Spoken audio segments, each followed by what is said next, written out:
آئیے کہ تقریر پیش کرنے کے لیے محمد ہمراہ سلموں کو دعوت دیتا ہوں۔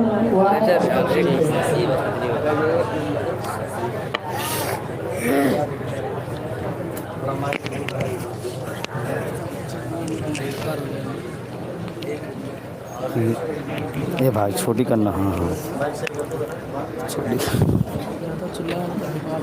ہاں ٹھیک ہے، اور تھوڑی سی بس بس بس بہت ہو گیا۔ السلام علیکم ورحمۃ اللہ وبرکاتہ۔ الحمد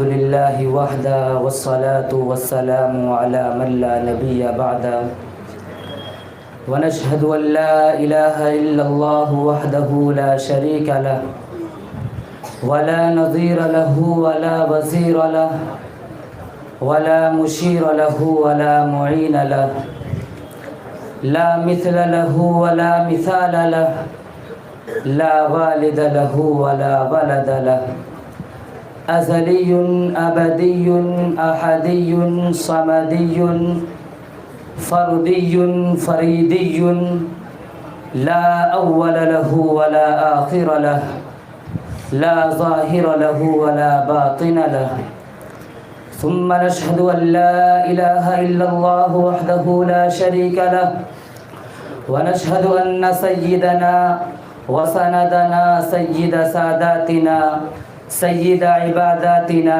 شفيعنا كريمنا حبيبنا مخدومنا مرشدنا ملجانا ماوانا قائدنا قدوتنا آلانا اولانا مولانا محمد وعلى آلہ واصحابہ اجمعین، اما بعد فاعوذ باللہ من الشیطان الرجیم، بسم اللہ الرحمن الرحیم، ان هذا القرآن يهدي للتي هي اقوم ويبشر المؤمنين، صدق اللہ مولانا العظیم۔ تیری حمد کا ممکن ادراک نہیں ہے، تیری حمد کا ممکن ادراک نہیں ہے، تیری بات نہ ہو تو کوئی بات نہیں، تیری حمد کا ممکن ادراک نہیں ہے، تیری بات نہ ہو تو کوئی بات نہیں ہے، مولا میرے کسی کام کی ابتدا نہیں ہوتی جب تک میری زباں پہ تیری ثنا نہیں ہوتی۔ اے خدا ہر حمد کا مدعا تو ہی تو ہے، کل شیء قدیر ہر دوسرا تو ہی تو ہے، تجھ ہی کو ہے خبر جو درے پردہ غیب ہے، سر عیا سر نہا جلوہ نما تو ہی تو ہے، تدرکہ الابصار وہو یدرک الابصار، ہر قلب کی ہر روح کی یہ صدا تو ہی تو ہے، ومن کان فی ہذہ الاعمى فہو فی الآخرۃ اعمی، حسن ازل حسن جہاں حسن بقا تو ہی تو ہے، مدد کو پکارا نہیں ما قبل گزرا جو بھی، نبی نے کسی نبی سے جب بھی کہا فقط تو ہی تو ہے، مولا حنان تو منان تو دیان تو سبحان تو حاجت روا مشکل کشا واحد خدا تو ہی تو ہے، تیرے آستہ کے در پہ کیوں نہ جھکے ادیب، رب سحر رب اثر رب شمس و قمر شجر و حجر جن و بشر ارض و سما کل من علیہا فان الا سوا تو ہی تو ہے۔ بہت خوب، ماشاءاللہ۔ محترم سامعین، آج میں آپ حضرات کے سامنے قرآن اور صاحب قرآن کے متعلق کچھ دیر گفتگو کروں گا، امید ہے کہ میری باتوں کو بغور سماعت فرمائیں گے۔ محترم سامعین، قرآن ایک سمندر ہے اور میرا جی چاہتا ہے کہ اس سمندر میں غوطہ لگاؤں اور اس میں سے کچھ موتیوں کو نکال کر آپ کے جھولے میں ڈال دوں، کیونکہ یہ ختم قرآن کا موقع ہے۔ میرے دوستو، قرآن اور صاحب قرآن یہ دو الگ الگ علیحدہ موضوع ہیں۔ اگر میں یہ کہوں کہ دونوں ایک ہیں تو اس میں کلام نہیں۔ قرآن بھی وہی، صاحب قرآن بھی وہی، تو فرق کیا ہے؟ فرق یہ ہے کہ قرآن علم ہے تو نبی عمل ہے، قرآن متن ہے تو نبی تشریح ہے، قرآن اجمال ہے تو نبی تفصیل ہے، قرآن کتاب میں اللہ کا کلام ہے، محمد چلتا پھرتا اللہ کا کلام ہے، قرآن بے مثال ہے۔ کیوں؟ اس لیے کہ جس نبی پر اترا وہ نبی بھی بے مثال ہے، قرآن لازوال ہے، جس پیغمبر پر اترا وہ پیغمبر بھی لازوال ہے۔ قرآن کو پڑھ کر کوئی تھکتا نہیں، محمد کو دیکھ کر کوئی تھکتا نہیں۔ قرآن پڑھتے جاؤ، قرآن پڑھتے جاؤ۔ تم دنیا کی کتاب پڑھو، ایم اے کی کتاب ہے، بی اے کی کتاب ہے، پرائمری کا نصاب ہے، کوئی آدمی کہتا ہے میں تیسری جماعت کی کتاب پڑھی ہوئی ہے، دوسرا کہتا ہے میں جغرافیہ پڑھتا ہوں، تیسرا کہتا ہے میں تو حضور کی سیرت کی کتاب پڑھتا ہوں، چوتھا کہتا ہے ارے نہیں میں تو تاریخ اسلام پڑھتا ہوں۔ تم دنیا کی کتاب کو ایک مرتبہ پڑھو گے دوبارہ جی نہیں چاہے گا، لیکن قرآن ہی ایک ایسی کتاب ہے جس کا پہلی مرتبہ بھی وہی مزہ، دوسری مرتبہ بھی وہی مزہ، تیسری مرتبہ بھی وہی مزہ، 40 مرتبہ پڑھے مزہ وہی ہے، ساری رات پڑھے مزہ وہی ہے، سارا دن پڑھے مزہ وہی ہے، ایک رات میں پڑھ لے مزہ وہی ہے، نفلوں میں پڑھے مزہ وہی ہے، منبر پر سنے مزہ وہی ہے، تسبیح میں پڑھے مزہ وہی ہے۔ قرآن پڑھتا جا، مزے میں تبدیلی نہیں آئے گی۔ 40 مرتبہ بھی پڑھے گا تو عرش سے خدا فرمائے گا کہ دنیا کی کسی کتاب پر اتنا ثواب نہیں جتنا اس کتاب پر ثواب ہے۔ ایک پوری کتاب پڑھ لے تجھے کوئی ثواب نہیں، لیکن قرآن کا ایک لفظ پڑھے گا تجھے 10 نیکیاں ملیں گی، 10 گناہ معاف ہوں گے اور 10 درجے بلند ہوں گے۔ یہ تو صرف پڑھنے والے کی بات تھی، یہ تو صرف پڑھنے والوں کی بات تھی۔ میں خدا کی قسم کھا کر کہتا ہوں تو قرآن نہیں پڑھتا، قرآن سنتا ہے تجھے تب بھی ثواب، قرآن دیکھتا ہے تجھے تب بھی ثواب۔ جو بچہ قرآن پڑھتا ہے تو اس بچے کو سینے سے لگائے گا تجھے تب بھی ثواب۔ ارے تو اس بچے کو بھی چھوڑ دے جس تپائی پہ قرآن رکھ کے پڑھا جاتا ہے، تپائی بنا کر مدرسے میں دے گا تجھے تب بھی ثواب۔ ارے قرآن تو مسجد و مدرسے میں پڑھا جاتا ہے، تو قرآن کو سننے کے لیے مسجد و مدرسہ کی گلی میں کھڑا ہوگا تجھے تب بھی ثواب۔ قرآن پڑھنا بھی ثواب ہے، قرآن دیکھنا بھی ثواب ہے، قرآن لا ریب کتاب ہے۔ اور یہ لا ریب میں نے نہیں کہا، یہ عیب بے عیب میں نے نہیں کہا، خود قرآن نے کہا۔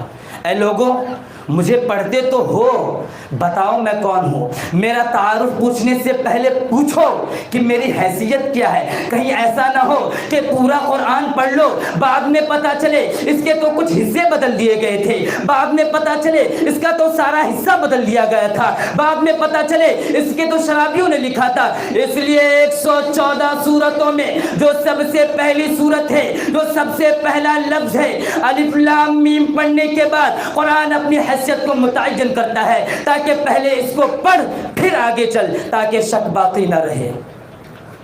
الف لام میم ذالک الکتاب لا ریب فیہ، اس کتاب میں کوئی شک نہیں۔ اور الف کیا ہے، لام کیا ہے، میم کیا ہے، آپ حضرات اس پر غور نہیں کرتے۔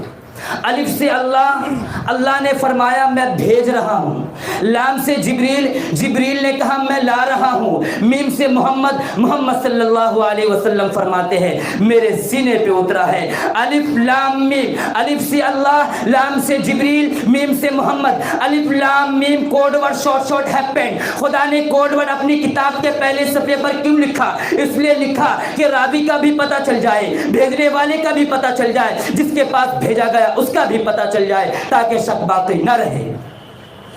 ذالک الکتاب لا ریب فیہ۔ اگر شک کتاب میں کرنا ہے تو الف میں کر، شک کتاب میں کرنا ہے تو لام میں کر، شک کتاب میں کرنا ہے تو میم میں کر۔ الف میں شک کرے گا تو دہریہ بن جائے گا، لام میں شک کرے گا تو کافر بن جائے گا، میم میں شک کرے گا تو محمد کا منکر بن جائے گا۔ تو 3 شکوک سے گزرنے کے بعد شک آگے بڑھے گا۔ پیرانے پیر کا ذکر قرآن میں نہیں، تاریخ میں ہے شک نہیں کرتا، اولیاء کا ذکر کتاب میں ہے شک نہیں کرتا، بزرگوں کا ذکر کتاب میں ہے شک نہیں کرتا، خواجہ علی حجویری کا ذکر تاریخ میں ہے شک نہیں کرتا، جس تاریخ کو تو نے لکھا اس میں شک نہیں کرتا، اور جس الف کو خدا نے بھیجا اس میں شک کرتا ہے۔ الف ہے، لام ہے، میم ہے، تو پھر ہمراز کو کہنے دینا کہ اللہ نے محمد اور اپنے درمیان واسطہ جبریل کا کیوں رکھا؟ اس لیے رکھا کہ جبریل فرشتوں کا سردار ہے۔ قرآن نے خود کہا قل من کان عدوا لجبریل فإنہ نزلہ علی قلبک، کہ جو شخص جبریل کا دشمن ہے وہ محمد تیرا بھی دشمن ہے اور میرا بھی دشمن ہے۔ اللہ نے کتنی وضاحت کے ساتھ فرمایا الف لام میم ذالک الکتاب لا ریب فیہ۔ اور استاد المناظرین حضرت اکاڑوی رحمۃ اللہ علیہ نے لکھا، وہ راوی ہیں اس بات کے، اور امام اعظم ابو حنیفہ رحمۃ اللہ علیہ نے بڑے خوبصورت انداز میں اس کا تذکرہ کیا کہ یورپ کے ایک ویلفیئر سوسائٹی انہوں نے آپس میں بیٹھ کر ایک اجلاس کیا کہ پوری دنیا میں جتنی بھی لڑائیاں ہیں وہ مذہب کے نام پر ہے، تو کیوں نہ پوری دنیا کو ایک مذہب پر لایا جائے تاکہ لڑائی ختم ہو، جھگڑا ختم ہو، فساد ختم ہو۔ یہ سوچنے کے بعد انہوں نے 3 دانشور بلا لیے، ایک یہودی دانشور، ایک عیسائی دانشور اور ایک مسلمان دانشور۔ سوسائٹی کے 2 حضرات جج بن گئے اور منصف بن گئے۔ مذاہب تو اور بھی ہیں لیکن آپ نے صرف تینوں کو بلایا۔ ویسے سکھ بھی ہے، ہندوازم بھی ہے، بدھ مت بھی ہے، لیکن یہ 3 وہ مذاہب ہیں کہ جن کا دعویٰ ہے کہ ہمارا مذہب آفاقی ہے، آسمان سے آیا ہے، تو کیوں نہ ان تینوں سے بات کر لی جائے تاکہ پوری دنیا ایک مذہب پر آ جائے۔ تینوں دانشور سامنے بیٹھے ہیں، 2 جج ہیں۔ جج نے سوال کیا، اچھا یہ بتاؤ مذہب تو وہ ہوتا ہے جو کسی نبی سے منسوب ہو، جو من گھڑت باتیں ہوں وہ مذہب نہیں ہوتا، جو من گھڑت چیزیں ہوں وہ مذہب نہیں ہوتا۔ اس لیے آپ تینوں یہ بتائیے کہ آپ کا مذہب کس نبی سے منسوب ہے؟ ایک نے کہا ہمارا مذہب حضرت موسیٰ سے منسوب ہے، ایک نے کہا ہمارا مذہب حضرت عیسیٰ سے منسوب ہے، ایک نے کہا ہمارا مذہب جناب محمد رسول اللہ صلی اللہ علیہ وسلم سے منسوب ہے۔ جج نے کہا اچھا یہ ایک بات تو طے ہو گئی کہ ہر ایک کا مذہب کسی نہ کسی نبی سے منسوب ہے، کہ کسی نہ کسی نبی سے منسلک ہے، کسی نہ کسی نبی سے وابستہ ہے۔ جج پوچھتا ہے اچھا یہ بتاؤ یہ دور کس نبی کا دور ہے، یہ زمانہ کس نبی کا زمانہ ہے، یہ وقت کس نبی کا وقت ہے؟ یہودی نے کہا حضرت موسیٰ کا وقت ہے، عیسائی نے کہا حضرت عیسیٰ کا وقت ہے، مسلمان نے کہا ہمارے نبی کا وقت ہے۔ جج نے کہا یوں نہیں، بات ہوگی دلیل سے، اور دلیل کے طور پر آپ کو یہ بتانا ہوگا کہ اللہ نبی کو ایک معجزہ دیتا ہے، اگر تو نبی کے گزر جانے کے ساتھ اس کا معجزہ بھی گزر گیا تو سمجھو اس کا دور گزر گیا، اور اگر معجزہ موجود ہے تو سمجھو اس نبی کا دور موجود ہے۔ اگر تو نبی کے گزر جانے کے ساتھ اس کا دور گزر گیا، مثال کے طور پر حضرت موسیٰ کا ڈنڈا آپ کو مل بھی جائے تو آپ اسے کوئی معجزہ نہیں دکھا سکتے، حضرت سلیمان کی انگوٹھی آپ کو مل بھی جائے تو آپ اسے پہن کر درندوں سے، پرندوں سے، چوپاؤں سے باتیں نہیں کر سکتے، حضرت سلیمان کا تخت آپ کو مل بھی جائے تو آپ اسے لے کر ہوا کی دوش میں نہیں جا سکتے۔ یہ بات ان تک مخصوص تھے۔ جج نے پہلے تینوں دانشور خاموش ہے، جب مسلمان کی باری آئے، مسلمان سینہ چوڑا کر کے قرآن ہاتھوں میں اٹھا کے کہتا ہے یہ میرے آقا کا وہ معجزہ ہے جو کل بھی معجزہ تھا، آج بھی معجزہ ہے، یہ وقت میرے آقا کا وقت ہے، یہ زمانہ میرے آقا کا زمانہ ہے، کائنات کی ایک ایک چیز میرے آقا کی نبوت کی گواہیاں دے رہی ہے، کائنات کی ایک ایک چیز میرے آقا کی نبوت کی دہائیاں دے رہی ہے۔ قرآن کے پاروں میں تیرے نام کا چرچا ہے، چاند ستاروں میں تیرے نام کا چرچا، گلشن کی ہر ایک رنگ میں گل میں تیری خوشبو ہے، رنگین بہاروں میں تیرے نام کا چرچا، موجوں کی روانی میں تلاطم میں بحر میں خاموش کناروں میں تیرے نام کا چرچا، کہتا ہے قمر پھر وہ کبھی انگلی اٹھائے، انگلی کے اشاروں میں تیرے نام کا چرچا۔ یہ دور میرے آقا کا دور ہے، یہ زمانہ میرے آقا کا زمانہ ہے۔ قرآن میرے آقا کا وہ معجزہ جو کل بھی معجزہ تھا، آج بھی معجزہ ہے، کل بھی اثر رکھتا تھا، آج بھی اثر رکھتا ہے، کل بھی تاثیر رکھتا تھا، آج بھی تاثیر رکھتا ہے، کل بھی دل بدلتا تھا، آج بھی دل بدلتا ہے، کل بھی عقیدے سنوارتا تھا، آج بھی عقیدے سنوارتا تھا، کل بھی اس کے لاکھوں حافظ تھے، آج بھی اس کے کروڑوں حافظ ہے، کل بھی اس کے ہزاروں عالم تھے اور آج بھی اس کے لاکھوں عالم ہے۔ کل بھی اس جیسی آیت کوئی پیش نہیں کر سکا اور آج بھی اس جیسی آیت کوئی پیش نہیں کر سکتا۔ اللہ پاک ہم سب کو کہنے سننے سے زیادہ عمل کی توفیق عطا فرمائے۔ آمین وآخر دعوانا الحمدللہ رب العالمین۔ ماشاءاللہ، بہت خوب، بہت عمدہ۔